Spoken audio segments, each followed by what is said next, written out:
ցուցադրում եք հայտարարել այստեղ իրականացնում, այս ընթացքում հանդիպությունը այստեղ մարդաշատ վայրում եք անում։ Հետաքրքրվում է, կանես է ինչի համար եք անում, կամ ձեզ հետ զրուցում են։ Իհարկե, գալիս են, շատերը գալիս են, իրենց աջակցություն են, զորակցություն են հայտնում, փորձում են հետաքրքրվել, թե ինչով կարող են օգնել, շատ են գալացողներ, այո։ Ինչ ակնկալիքներ ունեք, այս ծայրահեղ քայլի եք դիմել, սա կարող է որևէ ակցիոն տալ։ Դե բնականաբար դիմելով այս քայլին ակնկալիք ունենք, որ առաջերտին Ռուբենը Վարդանյանն այնտեղ կդադարեցնի հանցադուլը։ Ակնկալիքն է, որ պատկան մարմինները գոնե կփորձեն ինչ-որ բան անել, տեղից կշարժվեն, ու շատ ավելի մեծ ակնկալիք ունեմ ես, ցանկություն ունեմ, որ ժողովուրդը անհաղորդ չլինեն, անտարբեր չլինեն այս ամեն ինչին, քանզի Բաքվի բանտերում մենակ 23 հոգին չեն դատվում, այլ դատվում են մեր ամբողջ հայ ազգը, յուրաքանչյուրս,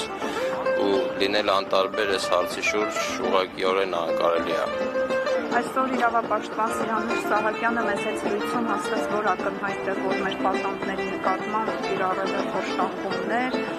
բռնություններ, այս լուսանկարները թեկուզ, որոնք տարածվեցին համացանցում, չպետք է ահազանգ լիներ եւ հայ ազգի համար եւ միջազգային մարդասիրական կառույցների համար, մարդու իրավունքների պաշտպանության զբաղվող կառույցների համար, ինչու՞ չէ նաեւ Հայաստանի իշխանությունների համար, որոնք պատասխանատու են։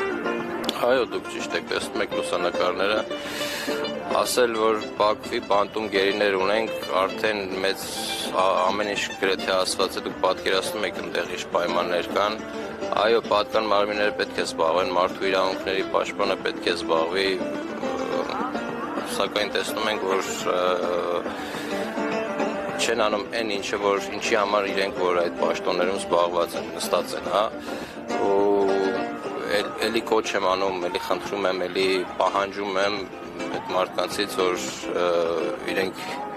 հանձն առնեն այն ամենի համար, ինչի համար իրենք ընտրվել են, իրենք այդ գործին են, թեպետ արդեն տեսնելով բազմիցս իրադարձություններ, սկսած 20 թվականից, հասկանալի է դառնում, որ այս մարդիկ իզորուց չեն, կամ ավելի ճիշտ կլինի չեն ուզում, ավելի ճիշտ կլինի ասել չեն ուզում անեն ամենը, որ այս մարդիկ օր առաջ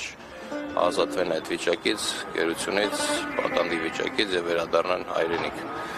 Միջազգային կառույցներն էլ ինչ-որ չափով բաներ անում են, բայց ոչ լիովին։ Ցանկությունս է, որ մեր ժողովրդից ասում միջոցով իրանք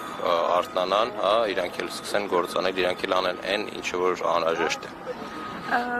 Մարդու իրավունքների պաշտպանը Անահիտ Մանասյանն այստեղ եկել էր, սակայն Մանուել Խանդիյանը չէր ընդունել նրան, արդյոք սա ճիշտ քայլ է եւ չընդունելու պատճառը։ Տեսեք, այո, 4-րդ օրը հացադուլի մարդու իրավունքների պաշտպանը նոր եկել է այստեղ, Անետ Հանդիլյանը այո չի հանդիպել իր հետ, ես եմ մի 2 բառ փոխանակել Անահիտ Ավանեսյանի հետ, մի քանի հարց տվեցի, պատասխաններ ստացա, որը որ պատկերացում է առաջացնում, որ մարդը իր տեղում չի։ Ինչպես ինքը իր տեղում չի, մնացած կառավարության անդամներն էլ իրենց տեղում չեն։ Իսկ ձեր ինքնազգացողությունը այս պահին ինչպես է, արդյոք բավարար։ Շտապ օգնությունը այստեղ պետք է լիներ, անընդհատ ձեզ ստուգեր։ Առհասարակ, այո, մենք ծանոթացել ենք, տեղեկացրել ենք պատկան մարմիններին, նույն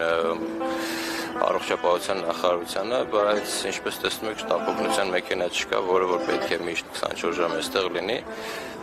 բայց եւ այնպես, երբ անհրաժեշտություն է լինում, կան չենք անում, շատ արագ արձագանքում են, գալիս են, տեղում արդեն ստուգում են։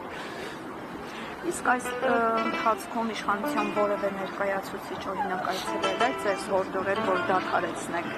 հացադուլը։ Չէ, իշխանության ներկայացուցիչ չի եկել։ Չենք էլ սպասում։ Չենք էլ սպասում, չենք էլ ուզում երեսները տնենք, այսպես ասեմ։ Եթե կարելի է ներսում ցույց տալ էլի պայմանները, ինչ պայման թե։ Եկեք չանենք, չէ, այնտեղ։ Բայց բավարար են այդ պայմանները, որ դուք գիշեր եք այստեղ։ Տեսեք, բավարար են, բայց մեր ունեցած պայմանները շատ ավելի լավ են, քան մեր հայրենակիցների պայմաններն են այնտեղ։ Մեր վիճակը շատ ավելի լավ է, քան Ռուբենի վիճակն է Բաքվի բանտում։